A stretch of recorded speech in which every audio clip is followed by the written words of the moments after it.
there. So netting mesh all around.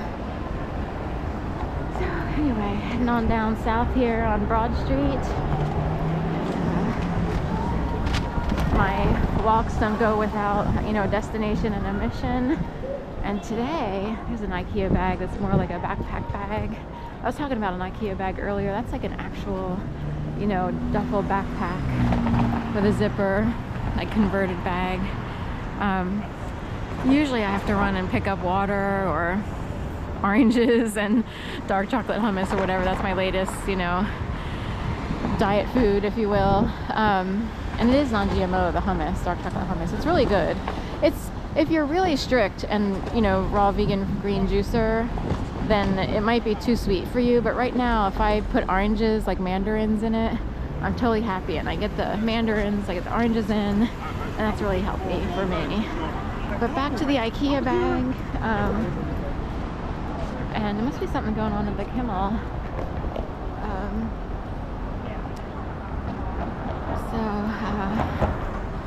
Anyway, back to the IKEA bag. There's a big tarp on the portal that, has a camera portal to Dublin, Ireland, Lublin, Poland, and then another location that I keep forgetting. It's Lithuania, but I can't remember the town in Lithuania. But anyway, it's all covered up with a blue tarp that's similar to an IKEA bag. And that's next to the circular visitor center building, which is not open right now in Love Park. They might also be trying to keep crowds down for the Super Bowl, but the portal is closed right now. It's got the blue tarp. The blue tarp reminds me of the IKEA bag, and an IKEA bag is what I carried around for a long time, even with teddy bears in it, clinging to them tightly, just like Tom Hanks on Castaway, having attached himself to, a volleyball or a soccer ball. I think it was a volleyball, but, and it's because I went through like a really crazy, bizarre situation. And it was so bizarre that it's like, I'm not sure what I'm supposed to do. It's almost like having someone tell you what to do. In fact, I was told what to do. And in a way, I was afraid, I was afraid to lose all my belongings, and I carried a lot of things in that IKEA bag. So I have a huge attachment to the idea of an IKEA bag. Did I finally get rid of the IKEA bag and put the teddy bears in a regular bag? It's possible.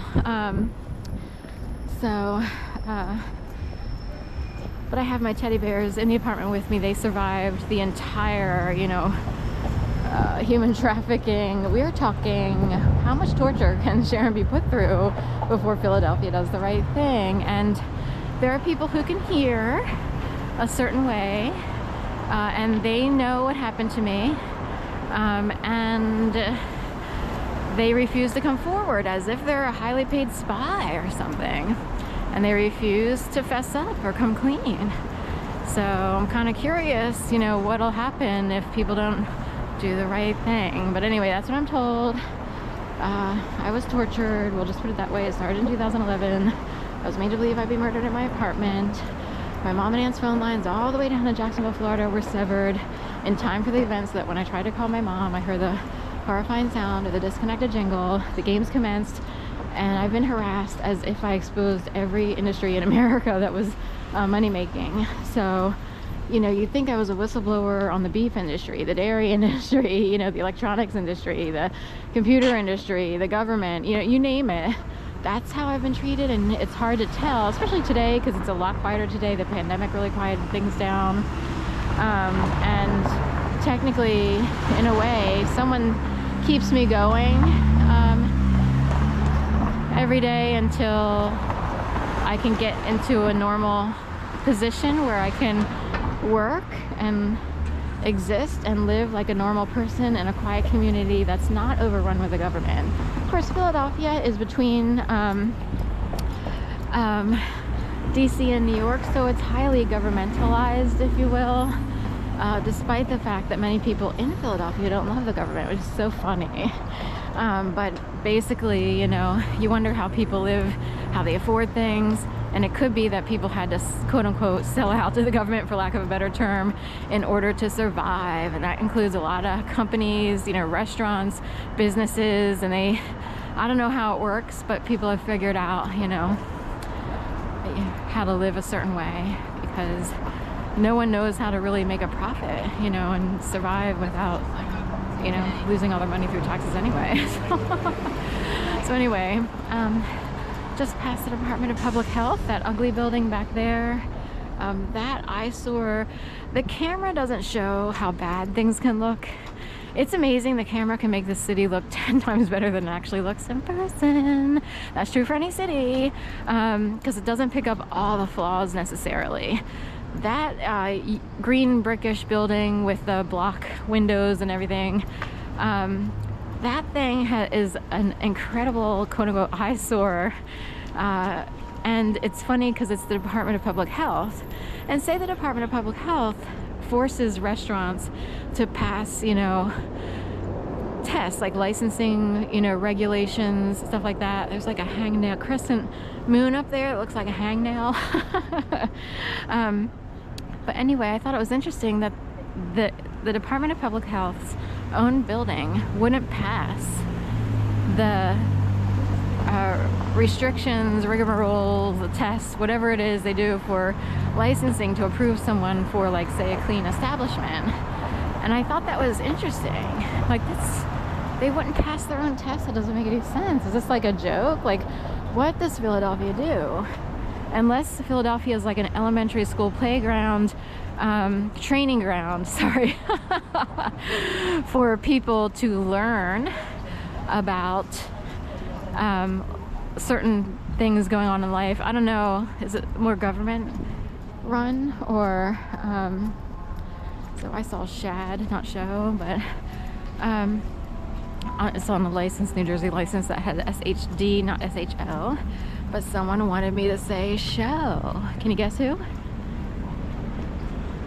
The person who passed by, probably. That's right. Because it's elementary training for people who somehow wound up in a position, say in the government or whatever, or their families have been part of something for many years, and they try to send messages, or they want to see if they can reach you. And I guess it could be good or bad. Say there's lots of people who aren't overly privileged or whatever, and someone who's privileged could see if they can reach you, like send a message to you without texting or sending an email or writing a letter or talking to you in person over coffee, you know. And if they figured out they could reach you, then they could do one of two things. Like, they could see, like, oh, could I get this person to, like, become a star athlete? Could I get this person to jump off a building? You know, it could go either way, you know what I mean? So that's what's actually going on, ladies and gentlemen. And there's plenty of, you know, fodder, LKY 3924 on this Ford with a little bang on the bottom. It says lucky LKY, except not so lucky because there's a little fender bender on the back. So I think that's interesting, but you see what I mean? And then that guy, if he knew that I saw that license plate and he knew it was here, these ambulance folks over here with 35, medic 35, he would know she can be directed to see things on purpose, you know.